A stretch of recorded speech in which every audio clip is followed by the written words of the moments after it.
أعوذ بالله من الشيطان الرجيم. بسم الله الرحمن الرحيم. إن الحمد لله نحمده ونستعينه ونستغفره ونؤمن به ونتوكل عليه ونعوذ بالله من شرور أنفسنا ومن سيئات أعمالنا. من يهده الله فلا مضل له ومن يضلل فلا هادي له. وأشهد أن لا إله إلا الله وحده لا شريك له وأشهد أن محمدًا عبده ورسوله. أما بعد فإن خير الحديث كتاب الله وخير الهدي هدي محمد صلى الله عليه وسلم وشر الأمور محدثاتها وكل محدثة بدعة وكل بدعة ضلالة وكل ضلالة في النار. قال الله تعالى في القرآن المجيد: أعوذ بالله من الشيطان الرجيم بسم الله الرحمن الرحيم. يا أيها الناس كلوا مما في الأرض حلالا طيبا ولا تتبعوا خطوات الشيطان إنه لكم عدو مبين. وعن أبي هريرة رضي الله تعالى عنه أن النبي صلى الله عليه وسلم قال: يأتي على الناس زمان لا يبالي المرء ما أخذ أمن الحلال أم من الحرام. رب اشرح لي صدري ويسر لي أمري واحلل عقدة من لساني يفقهوا قولي. سبحانك لا علم لنا إلا ما علمتنا إنك أنت العليم الحكيم. رب زدنی علما. دینی بھائیوں، دوستوں اور ساتھیوں، انسان اپنی محنت سے، اپنی کوشش سے، نوکری کر کے، مزدوری کر کے، کھیتی باڑی کا کام کر کے،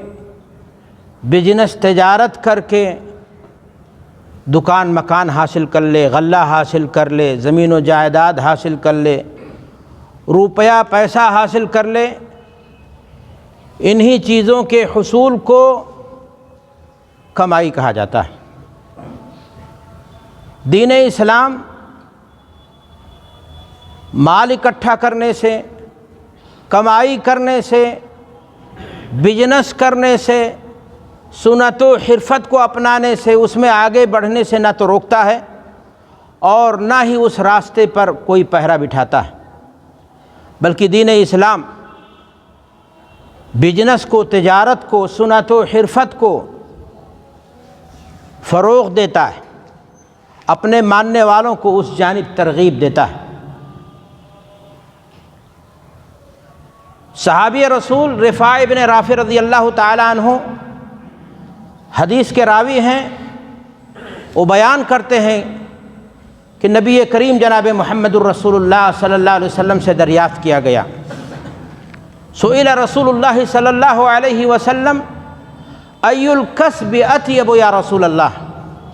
اے اللہ کے رسول صلی اللہ علیہ وسلم کون سی کمائی پاکیزہ ہے، مبارک ہے؟ تو آپ صلی اللہ علیہ وسلم نے جواب دیا: عمل الرجل بیدہ، انسان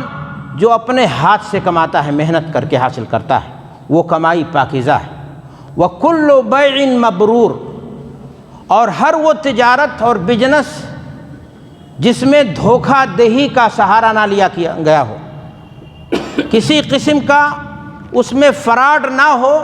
اور اس کے ذریعہ سے اگر آپ نے کوئی کمائی حاصل کی، کوئی دولت حاصل کی ہے تو وہ پاکیزہ کمائی ہے۔ اللہ کے نبی جناب محمد الرسول اللہ صلی اللہ علیہ وسلم اپنے ماننے والوں کو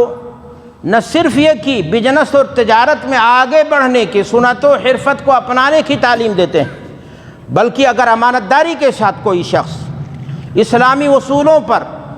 جو اسلام نے معیار دیا ہے، حلال اور حرام کی کسوٹی دی ہے، اس پر قائم رہتے ہوئے اگر کوئی شخص بزنس کرتا ہے امانت داری کے ساتھ، تو ایسے شخص کو اللہ کے نبی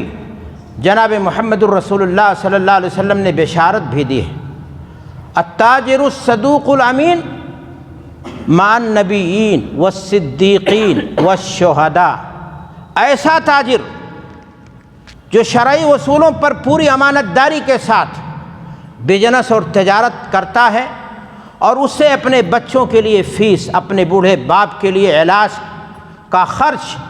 اپنے گھر کا خرچ اکٹھا کرتا ہے، قوم و ملت کے لیے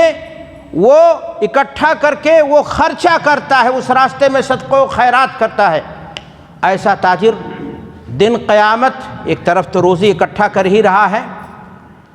اور دوسری طرف اللہ کے رسول صلی اللہ علیہ وسلم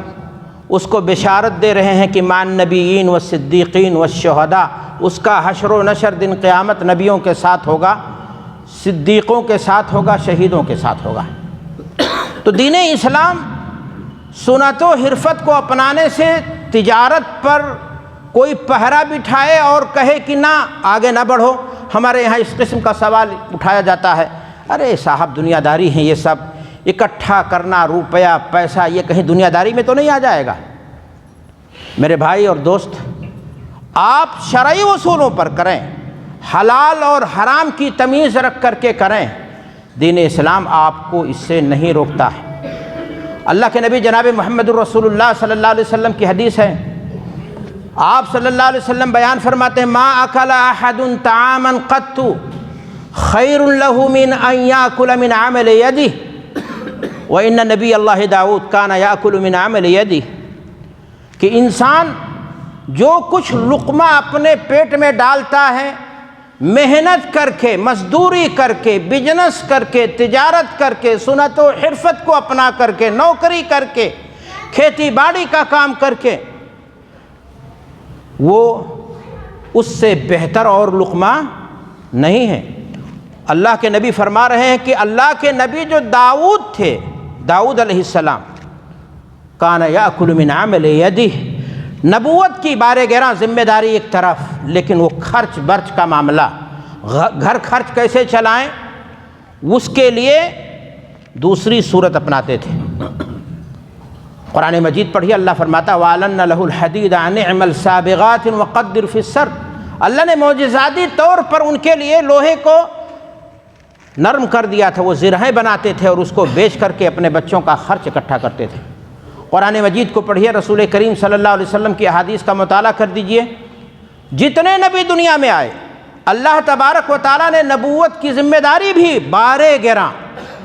کوئی آسان کام نہیں، لیکن انہیں آزاد نہیں چھوڑا کہ اب آپ کا کام ہے نبوت کا، اس ذمہ داری کو ادا کریں اور خرچ برچ سے آپ مستغنی رہیں۔ تمام ہی نبیوں نے محنت کی ہے۔ آدم علیہ السلام کے بارے میں آتا ہے کہ وہ ہل چلاتے تھے، یونس علیہ السلام کے بارے میں آتا ہے کہ وہ درزی کا کام کرتے تھے، یونس علیہ السلام کے بارے میں آتا ہے کہ وہ بڑھئی کا کام کرتے تھے۔ مختلف نبیوں کے بارے میں مختلف قسم کے بزنس و تجارت کو، سنت و حرفت کو اپنانے کی بات آتی ہے۔ نبی کریم جناب محمد الرسول اللہ صلی اللہ علیہ وسلم کی سیرت و حیات کو پڑھیں، آپ نے بچپن میں بکریاں چرائیں اور بڑے ہو کر کے آپ خدیجہ کے مال کو لے کر کے میدان میں اترے تجارت کے، اور آپ نے اپنا نام کمایا۔ تو امانت داری کے ساتھ میرے بھائیوں، دین اسلام آپ کو آگے بڑھیں، بزنس اور تجارت کریں، اس سے بالکل نہیں روکتا ہے، اس سے بالکل آپ کو نہیں اس پر پہرا بٹھاتا ہے۔ ہاں، میں نے آپ سے کہا کہ پریشانی کیا ہے؟ پریشانی یہ ہے کہ آپ بزنس کے نام پر، تجارت کے نام پر راتوں رات کروڑ پتی بننے کے خواب میں آپ حلال و حرام کا دھیان اٹھا دیں اور آپ خرچ آئے درگھسیٹم، اب آپ یتیم کا مال کھا جائیں، نہ معلوم کتنے لوگوں کے حقوق کو آپ ڈکار جائیں، اور آپ سفید کرتا پہن لیں اور مختلف حلیہ بنا لیں بزرگوں کا، تقوی کا، اور آپ سماج کے سامنے آپ خیرات بھی بانٹنے لگیں۔ دین اسلام میں اس بات کی آپ کا ظاہر و باطن کیا ہونا چاہیے؟ ایک ہونا چاہیے۔ میرے بھائیو اور دوستو، دین اسلام تو کمائی کے تعلق سے اس قدر زور دیتا ہے کہ آپ اگر سمجھتے ہیں کہ کمانا ہمارے لیے ضروری نہیں تو یہ آپ کی غلطی ہے۔ پیسہ ایک ضرورت ہے جناب. آپ دنیاوی زندگی کے اندر کسی شخص کے معیار کا وزن پیسہ تو نہیں ہے، جیسا کہ سماج اور معاشرے میں تو یہی دیکھا جاتا ہے کہ اگر کسی کے پاس پیسہ ہے، چاہے جیسا ہے، حلال کا ہے حرام کا ہے، بڑے آدمی ہیں، شریف ہیں، شرفائے قوم بولے جاتے ہیں. اسلام نے تقوی معیار قرار دیا ہے، لیکن ہاں اتنا ضرور ہے کہ دین اسلام اتنا کہ آپ اپنے گھر کا خرچ چلا سکیں، ہر مسلمان کی یہ ذمہ داری دیتا ہے. اللہ کے رسول جناب محمد الرسول اللہ صلی اللہ علیہ وسلم نے ایک ایسے شخص کو، ذمہ دار کو، جو باپ ہے، جو گھر کا مالک ہے اور وہ اپنی ذمہ داریاں ادا نہیں کرتا، اپنے بچوں کی فیس کے لیے پیسے کما کر کے نہیں لاتا، وہ گلی کے اس نکڑ پر کھڑا ہے، وہاں کھڑا ہے، اپنے وقت کو ضائع کرتا ہے، دنیا بھر کے بہانے مارتا ہے، اور ارے صاحب کمانا بڑا مشکل ہے، حلال تو کمانا اور مشکل ہے، اور نہ معلوم کیا کیا چیزیں. کسل پسندی کا شکار ہے، وہ اپنی ذمہ داریاں ادا نہیں کرتا ہے. یاد رکھیں اللہ کے نبی صلی اللہ علیہ وسلم نے فرمایا کفا بالمرء اثما ان يحبس قوت من يملك قوته. انسان کے گنہگار ہونے کے لیے یہی کافی ہے کہ جن کے خرچ کی ذمہ داری اس پر ہے، اس ذمہ داری کو وہ ادا صحیح ڈھنگ سے نہ کرے. تو اتنا پیسہ کمانا کہ جس سے آپ کا خرچ چل سکے، آپ اپنے بوڑھے باپ کا علاج کرا سکیں، آپ اپنی بوڑھی ماں کا خیال رکھ سکیں، آپ اپنے بچے کی صحیح مناسب فیس دے سکیں، آپ کا بچہ تعلیم کے زیور سے آراستہ ہو سکے، یہ آپ کی ذمہ داری ہے. یہ اس طرح سے عذر بہانے کہ کمانا بڑا مشکل ہے اور حلال کمانا تو بالکل ناممکن ہے. میرے بھائی، حلال کمانا مشکل ضرور ہے لیکن ناممکن نہیں ہے. اللہ تعالیٰ نے حلال کمائی کے جو ذرائع ہیں اسے فضل اللہ سے تعبیر کیا ہے. اللہ قرآن مجید کے اندر ارشاد فرماتا ہے فَإِذَا قُضِيَتِ الصَّلَاةُ فَانتَشِرُوا فِي الْأَرْضِ وَابْتَغُوا مِن فَضْلِ اللَّهِ. جب اذان ہو جائے جمعہ کی تو اب بزنس اور تجارت اگر آپ اس کے باوجود بھی کرتے ہیں تو وہ کمائی حرام کے دائرے میں آئے گی. لیکن جب آپ نماز سے فارغ ہو جائیں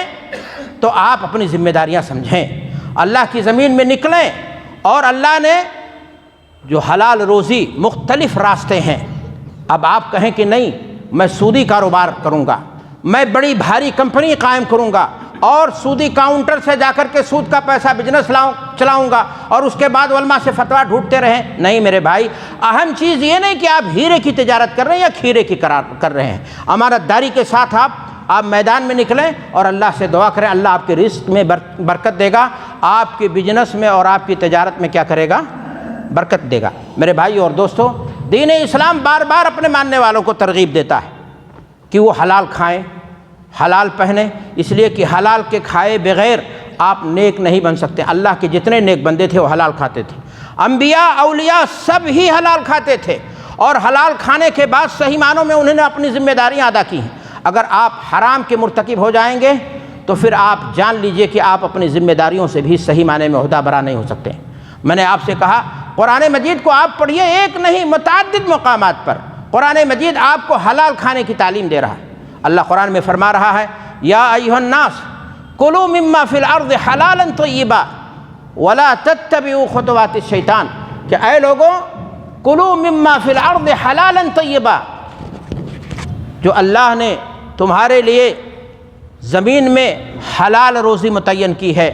پاکیزہ روزی متعین کی ہے، اسے کھاؤ. ولا تتبعوا خطوات الشیطان، گویا انسان اگر حلال کے راستے سے ہٹتا ہے، حرام کے راستوں پر چلتا ہے، تو پھر ایسی صورت میں وہ شیطان کے پیچھے چل رہا ہے. ایسے انسان پر شیطان کیا ہو جاتا ہے؟ حاوی ہو جاتا ہے. انسان جب حرام کا مرتکب ہوتا ہے، حرام کھانے لگتا ہے، تو پھر شیطان کا وار اس پر خالی نہیں جاتا ہے. آپ کو اگر اپنی عملی زندگی میں کچھ کر کے دکھانا ہے، آپ چاہتے ہیں کہ واقعی معنی میں معاشرے کے لیے، اسلام کے لیے، اپنے پریوار کے لیے، سماج کے لیے آپ سود مند ثابت ہو سکیں، تو آپ اپنی کمائی کو چھان پھٹک کر کے رکھیں. آپ حلال کھائیں، حلال پہنیں، اللہ کی طرف سے آپ کو برکتیں حاصل ہوں گے. میرے بھائی اور دوستو، اگر حرام کے مرتکب ہوں گے تو نتیجہ لازمی طور پر نقصان کی صورت میں واضح ہوگا. آپ قرآن مجید کو جب آپ پڑھتے ہوں گے تو آپ دیکھتے ہوں گے کہ اللہ تعالیٰ نے حرام کی کمائی کو کہا کہ اس کو نہ کھاؤ اور یہ چیزیں حرام ہیں، اور وہیں پر دین اسلام نے ایک جانور جسے سور کہتے ہیں آپ، خنزیر جسے کہتے ہیں ہم اور سب کہتے ہیں، اس کو حرام قرار دیا ہے۔ ہمارا سماج اور معاشرہ چاہے جتنا بگڑ گیا ہے، لیکن خیر کی قدریں ہمارے سماج اور معاشرے میں آج بھی اتنی باقی ہیں کہ ایک شخص نماز نہیں پڑھتا اس میں سستی کرتا، گو کہ ایسا ہونا نہیں چاہیے۔ ایک شخص سگریٹ پیتا ہے، گو کہ اخلاق کے خلاف یہ چیزیں ہیں۔ ایک شخص بسا اوقات زنا کا مرتکب ہو جاتا ہے، وہ حرام کو بڑی آسانی سے کھا جاتا ہے، وہ حرام کی کمائی دھڑلے سے کرتا ہے، سود اور بیاج پر مبنی دھندے کرتا ہے، لیکن اس انسان کی زندگی میں ایک بات دیکھنے میں آتی، اسے کہہ دو کہ یہ سور کا گوشت ہے، اسے کھا لو، تو اس کی رگے حمیت بھڑک اٹھتی، ہاں یہ سور کا گوشت ہے، اسے ہم کھا لیں گے۔ لیکن کیا اسے نہیں معلوم کہ جس رب نے حرام کی کمائی کو باطل قرار دیا ہے، اسی رب نے سور کے گوشت کو بھی حرام قرار دیا ہے، لیکن اس کو بڑی آسانی کے ساتھ وہ کھاتا ہے روز، بلکہ وہ چالاکی سمجھتا ہے اور وہ اپنا حق اور ضرورت سمجھتا ہے، اور وہ کہتا آگے بڑھنے کے لیے یہ ساری چیزیں کیا ہیں، ضروری ہیں۔ لیکن وہ دوسری جانب سور کے گوشت کے تعلق سے اسے بچپن سے سمجھایا گیا ہے کہ اللہ نے اسے حرام قرار دیا ہے اور اسے نہیں کھانا چاہیے، جبکہ دونوں چیزیں حرام ہیں۔ حرام میں یکساں ہی نہیں، حرام کے بعض ذرائع ایسے ہیں، مثلا سود پر اگر مبنی آپ تجارت کرتے ہیں تو وہ اتنا قبیح ہے کہ وہ سور کے گوشت سے بھی زیادہ قبیح ہے، سور کے گوشت سے بھی زیادہ خطرناک چیز ہے۔ اللہ کے رسول جناب محمد الرسول اللہ صلی اللہ علیہ وسلم حدیث کے اندر ارشاد فرماتے ہیں، درہم و ربا یاکلہ الرجل اشد من 36 زنیہ، ایک درہم آپ سودی کاروبار کے ذریعہ آپ کماتے ہیں اور کھاتے ہیں، لقمہ بناتے ہیں، تو اپنی اللہ اکبر، زنا تو ویسے ہی حرام ہے، لیکن عزیز و قریب میں اگر کوئی شخص زنا کرے تو وہ اور قبیح ہے سماج میں اور معاشرے میں، اور کوئی شخص اگر اپنی سگی ماں سے منہ کالا کرے، نعوذ باللہ، اور اللہ کے رسول فرما رہے ہیں کہ 36 بار اپنی ماں کے ساتھ منہ کالا کرے، اس سے بڑا گناہ ہے کہ انسان سودی کاروبار کر کے پیسہ کمائے اور اس کو لقمہ بنائے، اپنی ضرورتوں کو اس سے جو ہے کیا کرے، پورا کرے۔ اور ہمارے سماج اور معاشرے میں یہ چیزیں میرے بھائی اور دوستوں کیا ہیں، عام ہیں، اور ہم ان چیزوں کی جانب توجہ نہیں دیتے ہیں۔ میرے بھائی اور دوستوں، قرآن مجید کے اندر دو بنیادی تعبیریں ہیں، ایک ہے حق اور ایک ہے باطل۔ جو کمائی حرام کے طریقے سے ہوگی وہ باطل کمائی ہے، اور جو بھی کمائی اسلام نے جو جائز طریقے بتائے ہیں اس دائرے میں رہ کر کے جو کمائی ہوگی وہ پاک ہے، حلال ہے، وہ طیب ہے، وہ پاکیزہ ہے۔ اب آپ ذرا دیکھیں کہ حرام کمائی اگر کوئی شخص کر رہا ہے، چاہے جس طریقے سے، چاہے وہ سود اور بیاس کا دھندا ہو، دھوکہ دھڑی ہو، فریب ہو، ڈنڈی مارنے کی صورت ہو، یا ماڈلنگ ہو، یا اور رشوت کا مسئلہ ہو، یا اور طریقے دنیا بھر کے گورکھ دھندے جو ہیں، کسی بھی طریقے سے جو شخص حرام کی کمائی کرتا ہے وہ باطل کے قبیل میں آتا ہے۔ اور قرآن مجید کہتا ہے وَلَا تَأْكُلُوا أَمْوَالَكُمْ بَيْنَكُمْ بِالْبَاطِلِ، کہ اے لوگو اپنے مال کو باطل طریقے سے نہ کھاؤ۔ یہی نہیں بلکہ یہودیوں کی بربادی اور ان کی ہلاکت کی سبب بتاتے ہوئے دین اسلام بتاتا ہے کہ وَأَكْلِهِمْ أَمْوَالَ النَّاسِ بِالْبَاطِلِ، کہ وہ لوگوں کا مال باطل طریقے سے، حرام طریقے سے ڈکار لیتے تھے، اللہ تعالیٰ نے اس ناطے انہیں کیا کر دیا، ہلاک و برباد کر دیا۔ یہی نہیں میرے بھائیوں، آیت میں آگے اللہ تعالیٰ فرماتا ہے وَأَعْتَدْنَا لِلْكَافِرِينَ مِنْهُمْ عَذَابًا أَلِيمًا، کہ ان میں سے جو کافر رہے ان کے لیے ہم نے دردناک عذاب تیار کر رکھا ہے۔ تو گویا حرام کمائی یہ کفر کے مترادف گناہ ہے، اور حرام کمائی کے بارے میں اللہ تعالیٰ جہنم کی وعید سنا رہا ہے۔ اللہ تعالیٰ ہم سب کو حرام سے بچائے۔ میرے بھائی اور دوستوں، اللہ کے نبی جناب محمد الرسول اللہ صلی اللہ علیہ وسلم کی احادیث کا مطالعہ کریں۔ قرآن مجید کی بے شمار آیات ہیں جن کو آپ پڑھیں گے، بار بار قرآن تاکید کر رہا ہے، اس لیے کہ یہ بنیادی چیز ہے کہ جب تک انسان حلال نہیں کھائے گا ساری چیزیں ضائع اور غارت ہو جائیں گی، اور اسی ناطے اس پر قرآن مجید زور دیتا ہے۔ اللہ کے نبی صلی اللہ علیہ وسلم حدیث کے اندر ارشاد فرماتے ہیں نعم صاحب المسلم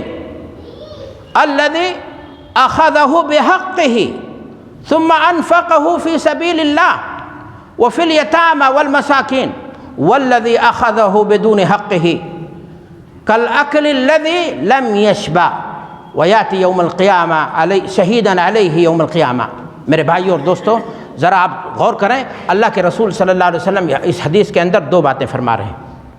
اللہ کے رسول صلی اللہ علیہ وسلم اس حدیث کے اندر ارشاد فرما رہے ہیں کہ جو انسان حلال طریقے سے مال کماتا ہے، اللہ کے راستے میں خیر خرچ کرتا ہے، خیر ہی خیر ہے اس کے لیے بشارت ہی بشارت ہے۔ برکتیں دنیا میں نازل ہوں گی، اس کی اولاد میں، اس کی صحت میں، اس کے مال میں، اس کی زندگی میں، اس کی عبادت کی قبولیت کی شکل میں، اور بربادی اور تباہی اس کے لیے کیسے ہوگی کہ وہ کھائے گا حرام کے ذریعہ، تو ہو سکتا ہے چمچماتی ہوئی گاڑیاں اس کی زندگی میں آ جائیں، ٹھاٹ باٹ کی زندگی اسے نصیب ہو جائے، بنگلہ نصیب ہو جائے، سفید کار اسے نصیب ہو جائے، منصب جاہ حاصل کر لے اپنے پیسے کے بلبوتے پر، لیکن یاد رکھیں سکون اس کی زندگی میں نہیں ہوگا۔ آپ کتنے لوگوں کو دیکھیں گے کروڑوں کے بنگلے میں رہتے ہیں اور ان کی اولاد برباد، کروڑوں کی گاڑیاں چلاتے ہیں اور سکون زندگی سے وہ انسان کیا ہوتا ہے؟ محروم ہوتا ہے۔ اور اس مال کا کیا کرنا، اس حرام مال کا؟ لوگوں ذرا غور تو کرو۔ اللہ کے رسول جناب محمد الرسول اللہ صلی اللہ علیہ وسلم اس حدیث کے اندر ارشاد فرما رہے ہیں کہ اگر مال حرام کا آپ نے کمایا ہے تو یاتی یوم القیامہ شہیدن علی صاحبہ، وہ مال دن قیامت آپ کے خلاف گواہی دے گا کہ مولا کریم اس انسان نے اسے ہمیں حرام طریقے سے کمایا تھا۔ تو جو مال آپ کے خلاف دن قیامت بھی گواہی دے، اس مال کو حاصل کرنے کے لیے کوشش بے سود نہیں ہے تو اور کیا ہو سکتے ہیں؟ میرے بھائی اور دوستو، حرام کے قریب ایک انسان کو کسی صورت نہیں جانا چاہیے، اور اگر حرام کے قریب انسان جاتا ہے تو میں نے آپ سے کہا کہ زندگی کا جو سکون ہے، کر و فر جتنی دکھا لے، اکڑ جتنی دکھا لے، جتنا بھی رتبہ، جتنا بھی جاہو منصب اسے حاصل ہو جائے، لیکن سکون زندگی کا غارت ہے اسے، اور آخرت میں اس کے لیے دردناک عذاب اللہ تعالیٰ نے تیار کر رکھا۔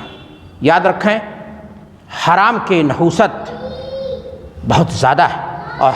حلال کی برکتیں، حلال کی برکت یہ ہے میرے بھائیوں کہ میں نے آپ سے کہا کہ آپ اگر حلال کھاتے ہیں، زندگی بڑی پرتعیش نہیں ہے، بنگلہ نہیں ہے تو کوئی پریشانی کی بات ہے، لیکن زندگی کا سکون ملتا ہے، اولاد آپ کے کام آ جاتی ہے، اور آخرت میں آپ کے لیے نجات کا باعث بن جاتی ہے۔ آپ ذرا سوچیں اور غور کریں، عمر بن عبدالعزیز کی سیرت و حیات کو دیکھیں، دنیا سے رخصت ہو رہے ہیں، بادشاہ وقت ہیں، اس سے پہلے کی زندگی، کر و فر کی مالدار گھرانے میں جنم لینے والا انسان، شاہانہ زندگی، ٹھاٹ کی زندگی گزارنے والا انسان، لیکن اللہ سے ڈرنے والے، اللہ سے ڈرنے والی شخصیت، دنیا سے جا رہے ہیں، اولاد 11 ہے، تارکہ میں ایک ایک درہم اپنی اولاد کو چھوڑ کر کے جاتے ہیں، لیکن جاتے ہوئے کہا تھا کہ بچوں جب سڑک پر نکلو گے تو تمہیں کوئی کہہ نہیں پائے گا کہ یہ کسی چور کا، ڈاکو کا، کسی خائن کا، کسی غدار کا، کسی فراڈی، کسی دھوکے باز کا یہ بیٹا ہے۔ اور اللہ نے ان کی اولاد کی کمائی میں اتنی برکت دی کہ 100 اونٹ لدا ہوا مال اللہ کے راستے میں انہوں نے صدقہ کیا ہے۔ بنو امیہ کے ایک دوسرے بادشاہ کا ذکر آتا ہے کہ اس نے بھی 11 اولاد چھوڑے، اور ہر بچہ اس کا 11 لاکھ درہم وراثت میں پاتا ہے، لیکن اولاد کا حال یہ ہے کہ بعد میں اس کی اولاد بھیک مانگتی ہوئی نظر آئی۔ تو میرے بھائی، آپ اولاد کو سنوار کر کے جائیں، اولاد کے لیے بینک بیلنس اور وہ حرام طریقے سے، یہ آپ کی ذمہ داری نہیں ہے۔ میں نے آپ سے کہا کہ حرام کی نحوست بڑی خطرناک ہے، اور حرام آپ کی زندگی کا سکون غارت کر دے گا، اور حرام اگر آپ کی زندگی میں آیا تو یاد رکھیں انسان کے ہاں شخصیت کی تعمیر میں، کرداری زندگی بنانے میں ایک چیز ہے حیا، اور سب سے پہلے حرام کی ضرب آپ کی حیا پر پڑتی ہے۔ اللہ کے رسول جناب محمد الرسول اللہ صلی اللہ علیہ وسلم کی حدیث ہے، استحیوا من اللہ حق الحیا، اللہ سے ڈرو۔ صحابہ کو مخاطب کیا، حیا کرو اللہ سے، شرم کھاؤ۔ صحابہ نے کہا نستحی من اللہ، اے اللہ کے رسول ہم اللہ سے ڈرتے ہیں، حیا کرتے ہیں۔ کہا وہ نہیں جو تم سمجھ رہے ہو، وَلَكِنَّ الْبَطْنَ وَمَا وَعَى، یہ لقمہ جو پیٹ میں ڈال رہے اس تعلق سے تمہیں فکر ہونی چاہیے کہ وہ حلال کا ہے یا حرام کا۔ اگر لقمہ وہ حرام کا تمہارے پیٹ میں جائے گا تو جو آگ کھائے گا انگار اگلے گا۔ نتیجہ آپ بتا دیجئے، کسی بھینس کو آپ شام کو کڑوا پتا کھلا دیجئے تو اس کا دودھ صبح کیا ہوتا ہے؟ متاثر ہو جاتا ہے۔ آپ کی اولاد، آپ کا غذا حرام کا، اور آپ امید خیر کی کریں کہ آپ سے عبادت کی امید کی جائے گی۔ امیر معاویہ رضی اللہ تعالیٰ عنہ پر جملے کستے ہیں لوگ، بادشاہ وقت ہیں، اللہ اکبر، تہجد گزار ہیں، فجر کی نماز کی امامت کیا کرتے تھے۔ ایک دن امیر معاویہ رضی اللہ تعالیٰ عنہ کی تہجد کی نماز چھوٹ گئی، دن بھر روتے رہے۔ دن بھر اس لیے روئے کہ آخر رات میں نے کون سا لقمہ استعمال کیا تھا، کون سی غذا استعمال کی تھی، آخر نیند کیوں بوجھل ہو گئی، کیوں میں نماز کے لیے نہیں اٹھ سکا۔ اللہ اکبر۔ تو حرام کا اثر زندگی میں ہوتا ہے میرے بھائیوں، اور یاد رکھو حرام کا اتنا اثر ہوتا ہے، اتنا اثر ہوتا ہے کہ اگر آپ حرام کھائیں گے تو ساری عبادتیں ضائع ہو جائیں گی، منہ پر مار دی جائیں گی، اکارت ہو جائیں گی۔ کون ایک ایک عبادت کا نام لے کر کے آپ کو بتائے؟ خطبہ جمعہ کا وقت بہت محدود ہے، بڑی مشہور حدیث ہے، سب جانتے ہیں۔ ایک انسان کو حکم ہے کہ حج کے لیے جائے تو کیا کرے؟ حلال کی کمائی لے کر کے جائے۔ لیکن لوگ کماتے ہیں حلال، اکٹھا بھی کرتے ہیں، بعض لوگ رشوت لیتے ہیں، سفید سب لفافہ لیتے ہیں چپکے سے، لیکن اس سے حج کرنا نہیں چاہتے، لیکن بسا اوقات 99% کمائی ان کی حلال کی ہے، لیکن اسی میں حرام شامل کر لیا۔ ایسے جیسے ٹن بھر پانی اس میں پیشاب ملا کر کے ناپاک کر لیا۔ اور ایسا انسان جا کر کے اللہ کے گھر پہنچتا ہے، کہتا لبیک اللہم لبیک، حاضر ہوں اے اللہ میں حاضر ہوں، اور اللہ کے فرشتے کہتے ہیں لا لبیک ولا سعدیک، نہ تو تیری حاضری اللہ کے ہاں نوٹ ہونے والی ہے، اور نہ ہی حج میں پائی جانے والی خوبیاں اور برکتیں جو اللہ نے سعادتیں رکھی ہیں وہ تجھے ملنے والی۔ زادو کا حرام، توشہ جو راہ کا تو نے اپنایا تھا، ٹکٹ خریدا تھا، زاد راہ جو لیا تھا، اس میں حرام شامل ہے۔ اللہ اکبر۔ ساری محنت ضائع جا رہی، اس لیے کہ معاملہ کس میں کیا ہے گڑبڑ، اس میں حرام شامل ہے۔ تو اگر زندگی میں حرام ہے تو آپ جان لیجئے کہ سارا کا سارا کیا کرایا کیا ہو جائے گا؟ ضائع ہو جائے گا۔ ساری عبادتیں، ساری ریاضتیں بیکار چلی جائیں گی اگر زندگی میں حرام شامل ہے، کمائی میں حرام شامل ہے، دھوکہ دھڑی سے حاصل کیا ہوا مال، جس طریقے سے آپ نے دھوکہ دیا ہے، آپ مال حاصل کر رہے ہیں، تو یاد رکھیں آپ دنیا کی نگاہوں میں ایکٹنگ کر کے جتنے بھی آپ متقی اور پرہیزگار ہو جائیں، لیکن وہ تو یعلم خائنۃ الاعین، یعلم خائنۃ الاعین وما تخفی الصدور، تمہارے دلوں کا حال بھی وہ جانتا ہے، تمہاری نیتوں کا حال وہ جانتا ہے۔ میرے بھائی اور دوستوں، ایک انسان اگر حرام کھاتا ہے تو اس کی عبادتیں ضائع ہو جائیں گی اور اس کی دعائیں بھی قبول نہیں ہوتی ہیں۔ آدمی حج پر چلا جاتا ہے، قبر کی 2 چادریں، احرام کی 2 چادریں پہن کر کے یہ تصور دینے کی کوشش کرتا ہے اب بقیہ زندگی اللہ کے لیے، آخرت کے لیے، لبیک اللہم لبیک، اللہ کے گھر کے ارد گرد گھومتا ہے، اللہ کے گھر کا دروازہ بھی چمٹ جاتا ہے پکڑ کر کے، موقع ملے تو چھت پر چلا جائے، اللہ کے گھر میں داخل ہو جائے۔ لیکن یاد رکھو اللہ کے رسول صلی اللہ علیہ وسلم کی حدیث ہے، یاتی الرجل اشعث اغبر یمد یدیہ الی السماء فیقول یا ربی یا ربی، یاتی انسان دور دراز راستے سے سفر کر کے طے کر کے تھک تھکا کر کے آتا ہے اور اپنے دونوں ہاتھوں کو اٹھا کر کے کہتا ہے اللہ میری فریاد سن لے، اے اللہ میری قسمت بنا دے، میری فلاں بیماری دور کر دے، میری بچی کی کوکھ ہری کر دے، میرا فلاں مسئلہ حل کر دے۔ اللہ کی طرف سے جواب آتا ہے انا استجاب لک، کہاں تیری فریادیں سنی جانے والی ہیں، تیری دعائیں کیسے سنی جائیں گی؟ زادو کا حرام، تم حرام کھائے ہو، تمہارے لباس میں حرام شامل ہے، تمہاری ساری دعائیں کیا ہو جائیں گی؟ آج 1-2 لاکھ حج کرنے جاتے ہیں، کتنے لوگ ہیں جو ائمہ حرم کی دعاؤں پر آمین کہتے اللہ بیت المقدس کو ظالم غاصبوں کے ہاتھوں سے آزادی دے دے، کتنی دعائیں سنی جا رہی ہیں۔ ہم نتیجہ سامنے دیکھتے ہیں، ہم کتنی فریادی بن کر کے اللہ کے سامنے پکارتے ہیں، لیکن نتیجہ یہ ہے میرے بھائیوں کہ ہماری دعائیں قبولیت کا شرف اسی لیے نہیں پاتی ہیں کہ ہماری زندگیوں میں حرام شامل ہے، ہم کمائی کے نام پر لاؤبالی ہیں اور ہم پرہیز نہیں کرتے۔ شاید اللہ کے رسول صلی اللہ علیہ وسلم نے ایسے ہی لوگوں کے بارے میں کہا تھا کہ حج کر کے آتا ہے اور پھر جا کر کے سودی کاؤنٹر سے قرضہ لیتا اور بزنس شروع کرتا ہے۔ اللہ کے رسول نے کہا تھا کہ یاتی علی الناس زمان لا یبالی المرء ما اخذ، کیا ایسا زمانہ آئے گا کہ لوگ پرواہ نہیں کریں گے کہ کہاں سے کمایا ہے، امن الحلال ام من الحرام، کہ حلال سے کمایا ہے یا حرام سے کمایا ہے۔ میرے بھائی اور دوستو، اللہ کے رسول کی حدیث ہے لن تزول قدم ابن آدم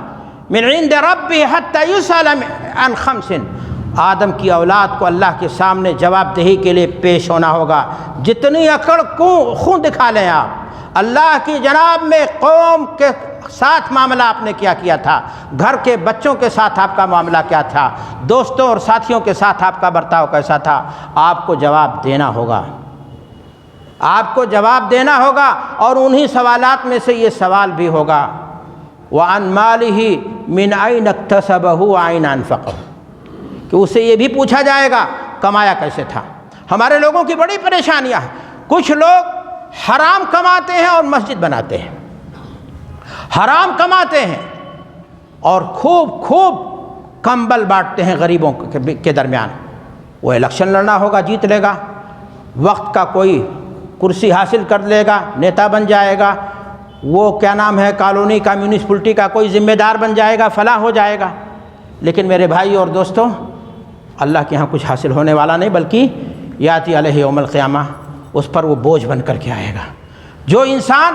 کما کر کے حرام طریقے سے اپنے لوگوں پر خرچہ کرتا ہے، وہی مال اس کے خلاف گواہی دے گا اور اس کے لیے اور گناہ کا سبب بن جائے گا۔ ہمارے لوگوں کی یہ بھی مشکل ہے کہ کچھ لوگ حلال کا کماتے ہیں اور کہتے ہیں یہ میری کمائی ہے، اب میں چاہے سگریٹ پیوں اس سے، شراب پیوں اس سے، بے حیائی کا کام کروں، نعوذ باللہ، ہم جو کریں، ہم ظلم و زیادتی کریں، یہ کیا ہے، ہم اسے اڑائیں، فضول خرچی کریں۔ نہیں میرے بھائی، آپ کو جواب دینا ہوگا من أين اكتسبه وأين أنفقه، کہ آپ نے کمایا حلال سے تھا یا نہیں، اور پھر خرچہ جو کیا ہے وہ حلال میں کیا ہے یا نہیں۔ میں نے آپ سے کہا کہ پریشانیاں بہت ہیں کہ کچھ لوگ حرام سے کماتے ہیں، مسجدیں بناتے ہیں۔ سفیان ثوری رحمہ اللہ ایسے لوگوں کے بارے میں کہتے ہیں کہ کمن طہر الثوب بالبول، کپڑا جو ہے پیشاب میں ڈال کر کے آپ دھلو تو کپڑا پاک ہو جائے گا؟ نہیں پاک ہوگا۔ تو میرے بھائیوں، ہمیں اپنی کمائی پر دھیان دینا ہوگا، ورنہ ساری کی ساری محنتیں، ساری کی ساری ریاضتیں، ساری کی ساری جد و جہد، یہ زندگی ایک امانت ہے، یاد رکھنا، اور اگر ایسے گزر گئی تو پھر اللہ کی عدالت میں پیش ہو جانا پڑے گا، اور پھر معاملہ وہاں کیا ہوگا، خراب ہو جائے گا۔ اللہ کے رسول جناب محمد الرسول اللہ صلی اللہ علیہ وسلم ایک حدیث کے اندر ارشاد فرماتے ہیں، یاتی، ایک انسان دن قیامت اللہ کی عدالت میں آئے گا، وَأَعْمَالُهُ حَسَنَاتُهُ مِثْلَ جَبْلِ تِہَامَہ، اس کی نیکیاں پہاڑ، تہامہ کا پہاڑ کل چھوٹا ہو تو بہت بڑا ہوتا ہے، کتنی ہوں گی؟ تہامہ کے پہاڑ کے برابر ہوں گی۔ لیکن میرے بھائیوں، اللہ کے رسول فرما رہے ہیں کہ اس کے اعمال ضائع ہو جائیں گے۔ کیوں ضائع ہو جائیں گے؟ اذا عرض علیہ شیء حرام اخذہ، اس کا معاملہ یہ تھا کہ جب اس پر کوئی حرام